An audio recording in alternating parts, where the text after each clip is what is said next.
LSU. You said yesterday that their offense is different than what they've been in the past. What do you see different about their offense this year? I see that they like to do a lot of hurrying up on offense. They try to catch you, making substitution errors and stuff like that. So we just got to make sure that we stay on top of our game and making sure that everyone communicating with what personnel is supposed to be on the field. And I feel like, we should be able to go out and execute. Is this a game in the past where you kind of knew it was going to be a smash-mouth game? You were going to have to win it at the line of scrimmage every time. They weren't going to take shots downfield. Is that something? And is that different this year, obviously? LSU based off, they like to run the ball downhill at you, and that's what they've been doing. That's what they've been good at. Joe Burrow, he obviously a great quarterback. He make a lot of great throws, and I feel like they got a great offense overall. Like I said, we just got to stick to the game plan and go in and play ball. And he tweeted that you and Dylan were the best linebacker tandem in the country. Just what do you think makes you guys work so well together?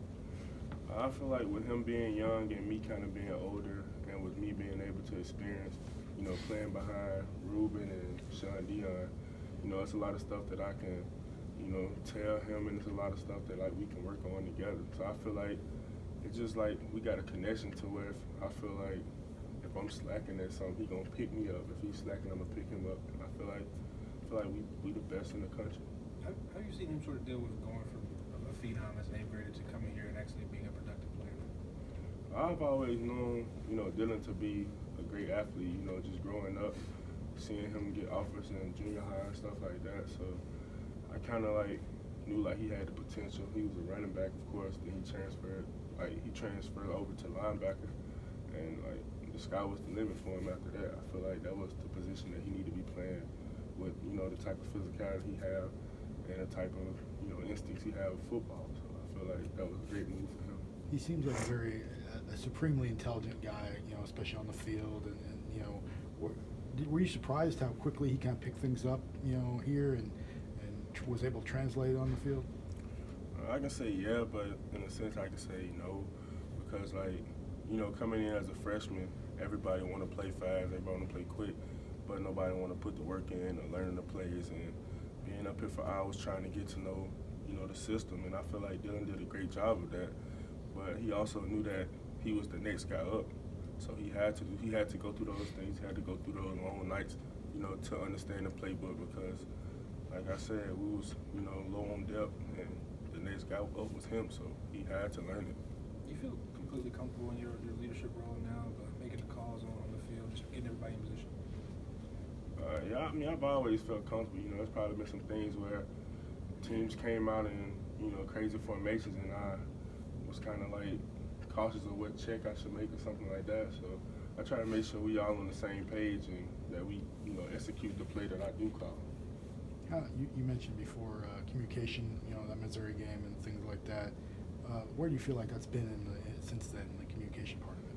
I feel like it's been great. I hold myself accountable of, like I said, getting extra film every night, after practice, and I kind of hold leaders accountable in the other positions like Deontay Thompson, Anthony, Raekwon, and Q.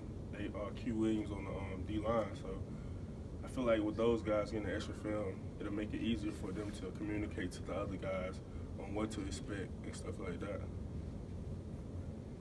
Anything else? Among the Louisiana guys, who's been talking about this one the most?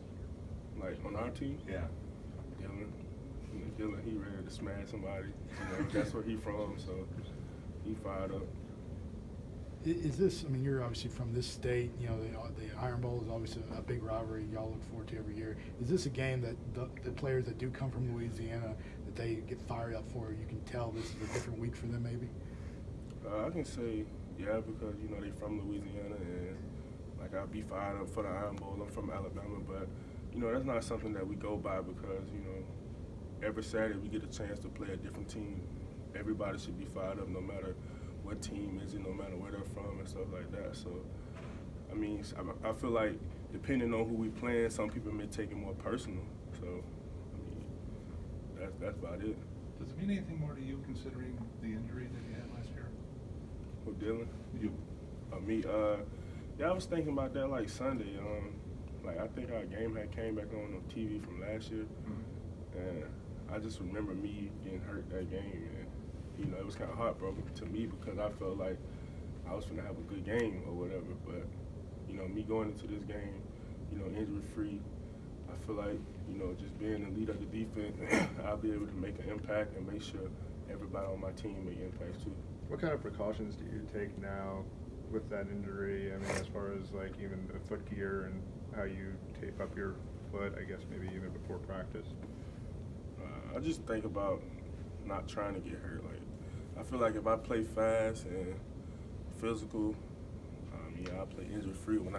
I just think when I think about my foot, that's when it starts to nag me. So when I don't think about it, I play wide open though.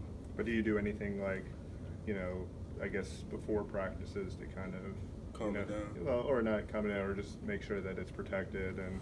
I wear like they got like me this little shield thing that I wear on game day. Like kind of go under my cleats and kind of clamp on, and like it like protect the outside of my foot.